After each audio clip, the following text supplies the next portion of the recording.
Hello, boys and girls. Welcome back. I hope you had a great day off yesterday. Yesterday was Monday, May 4th, and we didn't have any work to do. So I hope you had a great time just relaxing with your family. So this week, we're going to dig right into writing our first informational writing piece. So last week, we spent the whole entire week going over informational writing and the different pieces that should be included. Today, we're going to start our very first topic of informational writing. Let me share my screen with you. Okay, so today is Tuesday, May 5th. So we're going to start working on intro to how-to writing. So how-to writing is a type of writing that we went over last week. So to go over our target, I can identify the characteristics of a how-to writing piece. So remember last week, I believe it was on Tuesday or Wednesday, we went over the different topics in informational writing. So informational writing is one huge topic. And then within informational writing, you have these little pieces or little subtopics that you can write about. So this week and a little bit of next week, we're going to focus on how-to writing. So does anybody remember what how-to writing is from last week? I know I went over it very quickly. Let's see.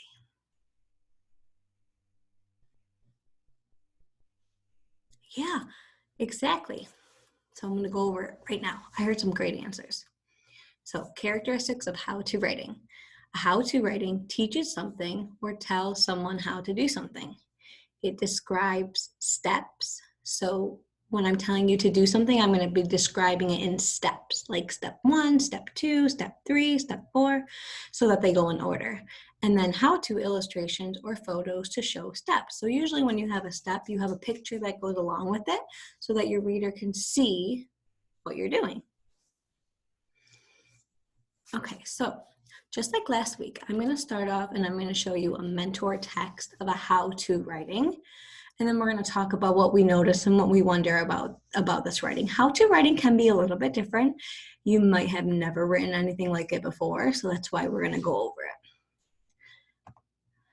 it. Okay, so here is my book from Epic. Some of you are familiar with Epic because you do it at home with your parents, which is great. I encourage you to get on Epic every day and read at least 1 or 2 books if you can. If you don't know how to get on, you can either email me or Miss Barry and we can help you. So how to build a birdhouse. So this story is going to be all about how to build a birdhouse.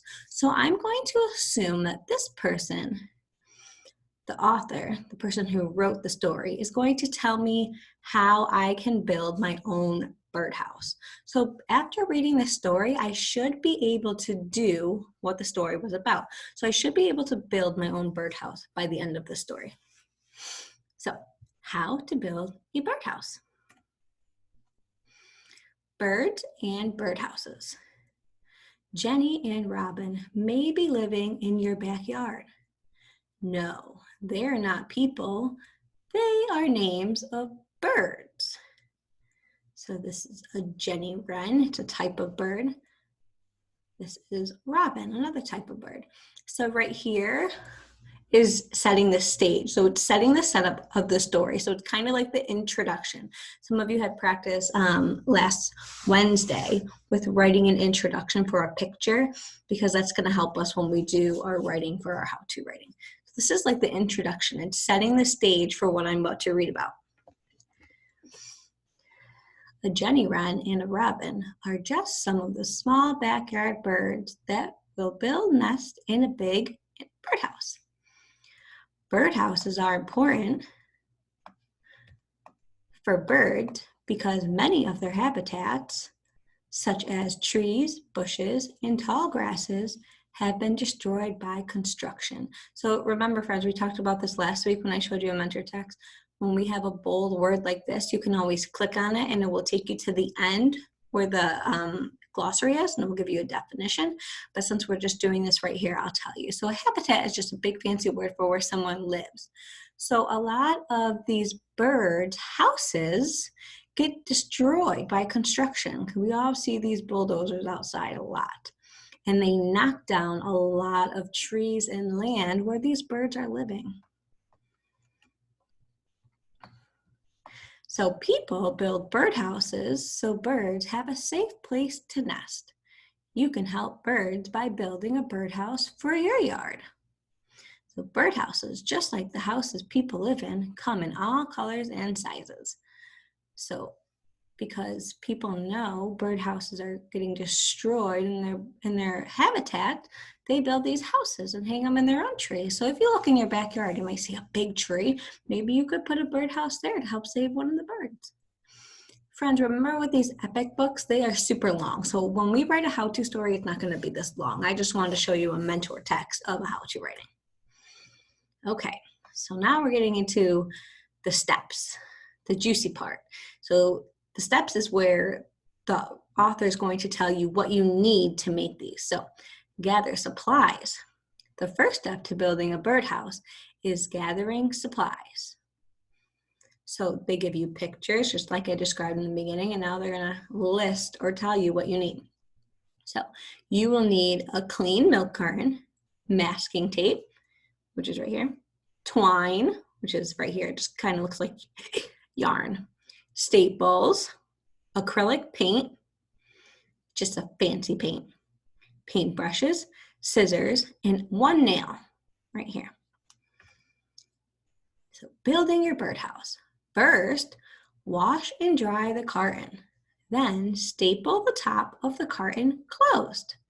So you can tell that the writer wrote the words and he has an exact picture that goes along with what he's telling you. You want to make sure that whatever you're writing, that the reader can see in the picture. It's very important.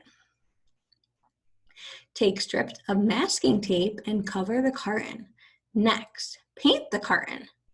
So right here we can see that he is taping the carton and then he painted it on the next page.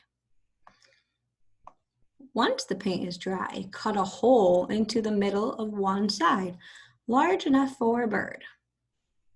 Be safe, never use knife or sharp objects without help from an adult.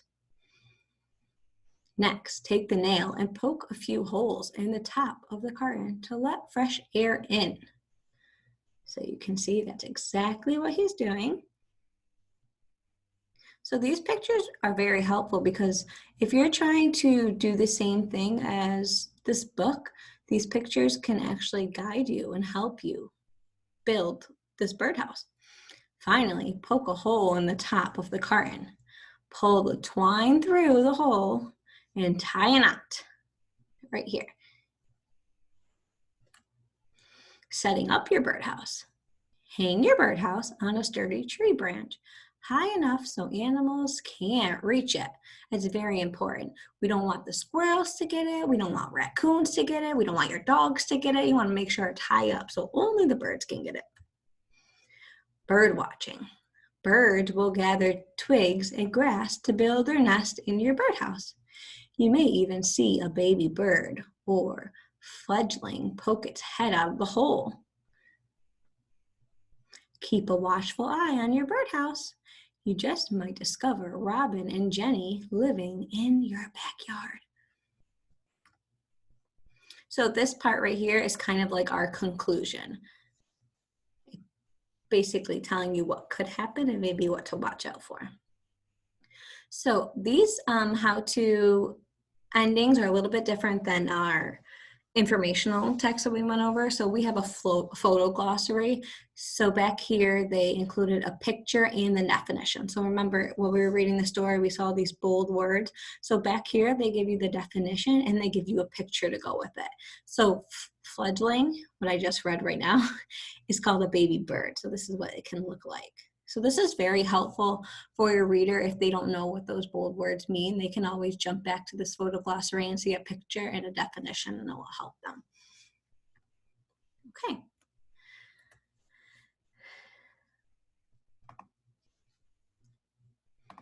All right, friends, I really enjoyed that book. Epic is a great resource to find all sorts of books. So after reading that book, I should be able to build a birdhouse, and I should be able to do exactly what the author told me to do. And mine should come out looking kind of like his. It might be a different color, maybe a different shape if I don't have a square milk carton, but it should be kind of exactly what he did. So let's talk about some things before you go onto your Google Classroom and do your assignment. So what did we notice and or wonder about that text? About this text? What did we see? What did we notice? What do we maybe wonder about how-to writing or about the story? Yep, I saw a lot of pictures. Pictures are going to help me remember the story, and they're going to help me do what the reader is writing. I saw an introduction. I saw a body. I saw a conclusion. What else? Yep, I saw the photo glossary at the end. We're not going to be doing photo glossaries when we do our how-to writing, but it's just a great resource to use and to see. If you wanted to include one, you could. What about some wonder? What do we wonder? Wonder means kind of like a question. Like, what do I wonder? Like, I'll give you an example, not about the story. I wonder if it's going to rain tomorrow. It's kind of like a question. Oh yeah, I heard it. I wonder what I can write about. Yeah, I wonder too.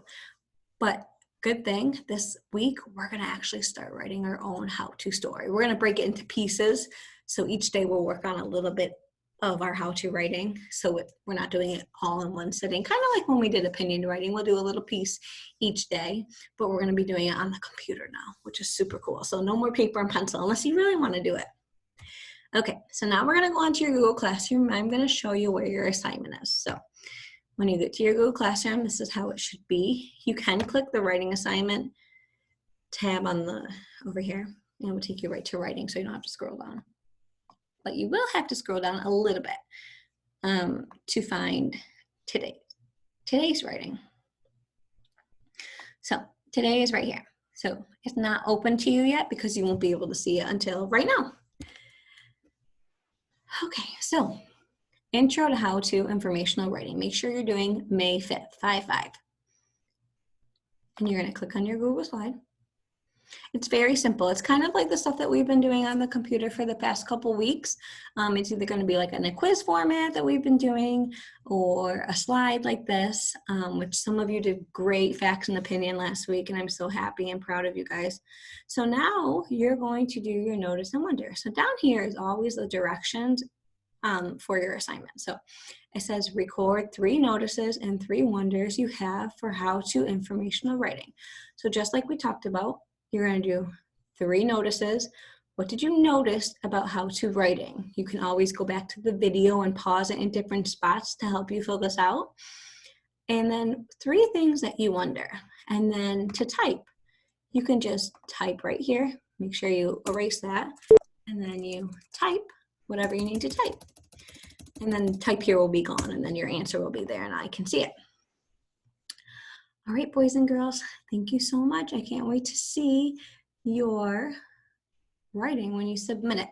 But before we go, let's go over Learning Target to make sure that we did it. So I can identify the characteristics of a how-to writing piece. What do we think? Thumbs up? Thumbs down? Maybe in the middle? Do I still need some work? I see a lot of these ones. I think you guys got it.